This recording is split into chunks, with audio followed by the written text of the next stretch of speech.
ખેડા જિલ્લામાં ધોરણ 12 બોર્ડની પરીક્ષામાં સાયન્સમાં 74.7% અને સામાન્ય પ્રવાહમાં 88.7% પરિણામ આવ્યું. ખેડા જિલ્લા શિક્ષણ અધિકારીએ પરિણામ અંગે આપી હતી પ્રતિક્રિયા. કે.એચ. રાવલે જણાવ્યું કે જિલ્લામાં 2039 વિદ્યાર્થીઓ પરીક્ષા આપવા માટે રજીસ્ટ્રેશન કર્યું હતું, જેમાં 2037 વિદ્યાર્થીઓએ પરીક્ષા આપી હતી, જેમાંથી 516 વિદ્યાર્થીઓ નાપાસ થયા છે. 1521 વિદ્યાર્થીઓ પાસ થયા હતા. જિલ્લામાં A1 ગ્રેડ ધરાવતા 16 વિદ્યાર્થીઓ છે. સામાન્ય પ્રવાહમાં 11,601 વિદ્યાર્થીઓમાંથી 11,522 વિદ્યાર્થીઓએ પરીક્ષા આપી હતી. 1,453 વિદ્યાર્થીઓ નાપાસ થયા. કુલ 10,059 વિદ્યાર્થીઓ પાસ થયા છે. A1 ગ્રેડ ધરાવતા 44 વિદ્યાર્થીઓ આવ્યા હતા.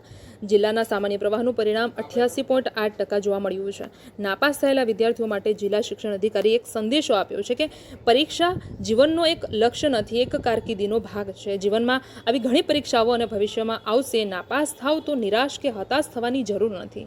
હિંમત અને આત્મવિશ્વાસ સાથે ફરી પરીક્ષા આપી પોતાની કારકિર્દીને ઉજ્જવળ કરી શકો છો.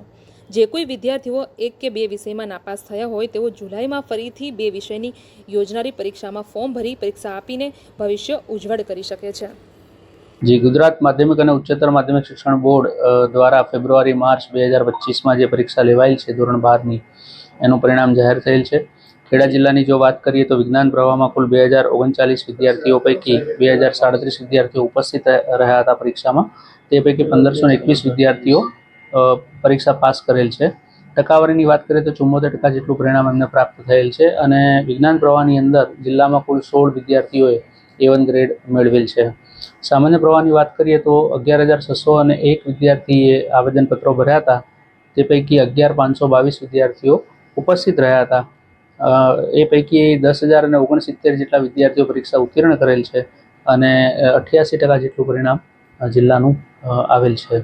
A1 ગ્રેડની વાત કરીએ તો કુલ 44 વિદ્યાર્થીઓએ સામાન્ય પ્રવાહમાં A1 ગ્રેડ મેળવેલ છે. વિદ્યાર્થીઓ જે નાપાસ થયેલા છે એમને આપ શું સંદેશ? આ એક પરિસ્થિતિ છે અને સફળતા નિષ્ફળતા સાથે ન જોઈએ અને જીવનમાં આપણે જે એફર્ટ્સ મૂક્યા હોય એમાં કોઈ કચાશ રહી ગઈ હોય, આપણું આયોજન જે પણ કર્યું હોય, જે સ્ટ્રેટેજી એપ્લાય કરી હોય, એમાં જો કોઈ ક્ષતિ રહેવા પામી હોય એના કારણે આપણને ઘણી વખત અપેક્ષિત પરિણામો મળતા નથી હોતા. તો એ જે આપણી ભૂલો રહી ગઈ છે, એ ભૂલોને સુધારી અને જીવનમાં આગળ વધવાની વાત છે. એમની સફળતા નિષ્ફળતા દરેક તબક્કે શાળાના શિક્ષકો, જિલ્લા વહીવટીતંત્ર, શિક્ષણ વિભાગ, માતા પિતા સૌનો સાથ સહકાર એમને સંપૂર્ણ મળી રહેશે. એટલે જીવનના નવા લક્ષ્યાંક સાથે, નવી સ્ટ્રેટેજી સાથે, નવી ઉર્જા સાથે એમને શરૂઆત કરવી જોઈએ.